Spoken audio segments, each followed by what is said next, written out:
environmental activists, and kind of some activism through my eyes, which starts with this.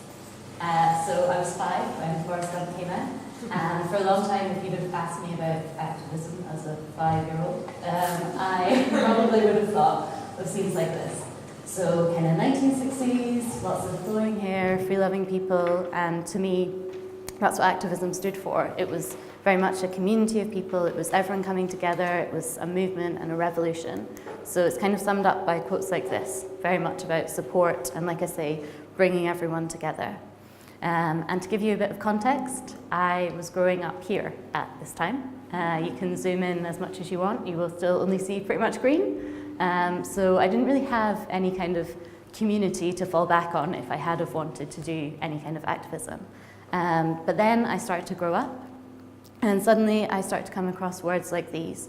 I was really getting into doing things that were quite creative, being quite arty, and I started to think this kind of thing was really, really cool.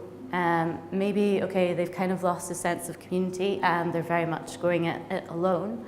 But I just thought, you know, if you could use your art to make someone think that much, if you could get people talking that much, that's really cool, and maybe that's something that I could get into. But then things kind of took a turn for the worse. This is a quote from the Evening Standard during the London riots. And suddenly activism, as it was kind of known, came to stand for violence, a distinct lack of empathy, kind of sticking it to the man. And I had no desire to stand for anything along those kind of lines. And I don't know if it was kind of a backlash against this or just a sign of the times, but then things changed again, and our generation doing what we do, we came up with a new word for it. It's activism, which in all honesty kind of still tears me a bit, because part of me thinks, if you see something wrong in the world, why can't you put your name to the fact that you disagree with that and you want to do everything in your power to try and change it? You know, some people aren't able to start a march or hit the streets. Some people are maybe confined to where they are, and maybe it is enough to try and show your support in any way. But then you also have the counter-argument of, if you genuinely care enough about a cause, you know, get up from behind your computer screen and do something about it. So, like I say, I'm still kind of torn on this. If any of you guys aren't sure of how to sum this up, I'd say this meme does it quite well. I'm sure a lot of you guys will have seen similar type things to this. So whilst this was all going on, I suppose I was really lucky in that I felt activism, whatever it was, wasn't necessarily going to affect me too much, because I was lucky enough to have found an industry that I was so head over heels in love with, I thought I would never ever want to change, and that industry was fashion. So whilst all of this other activism was going on the side, I was very much putting my head into that and becoming very much obsessed with what we wear and how that relates to what's going on in the world. So I don't mean what's necessarily happening on the catwalks right now, I mean political movements and economics and culture, and how what we wear kind of portrays so much more than what meets the eye. I'm really hoping that one day when I speak about studying fashion, I won't feel the need to explain that, but kind of at the moment I still do, and it's really exciting to think that maybe one day people will think of it as much more than the surface value and get excited about the same kind of things. So that's the kind of angle that I was coming at it from, and as well as that, the surface value, I very much adore fashion, and I think it's such an art form in itself, and I can very much appreciate it. So I was thinking, you know, I found this amazing, exciting thing that's so fantastic, and then I came across things like this. As an industry, fashion today represents all of the worst values: sheer egoism, lack of conscience, instant gratification, mental laziness.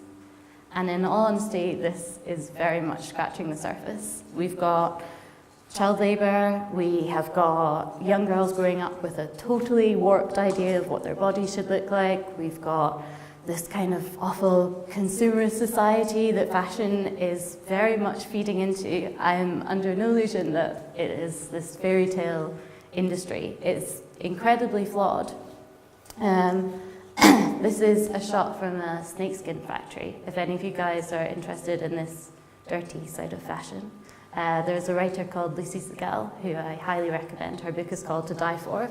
and it looks at the very nasty side of the industry, which very much flies under the radar, but is really interesting. And I think if you are in any way an appreciator, someone who appreciates the fashion industry, you should know everything that goes on. So I would highly recommend reading some of her work. This is a quote from her: "Fast fashion isn't free, someone somewhere is paying," which is very true. So I found myself in this industry that I totally loved, but was so totally torn with. And I started to think, you know, maybe all these activists that I've heard about before, maybe they have a point, and maybe you should try and change something, and maybe, you know, it's my generation of people who are just starting to get into things that can do that. And then I started to think about change and how you could affect that and what you needed, and I started to think, you know, it's pretty obvious. You need influence, you need power, and you need money. So I went on the hunt for these and ended up here, which was quite an interesting turn. Before I started working for one of the big glossies, I had all these mad dreams of, you know, real creative powerhouse. There'd be all this investigative journalism going on. There'd be all these crazy ideas flying about, and, you know, we could really change things, and we had this platform for doing something really cool.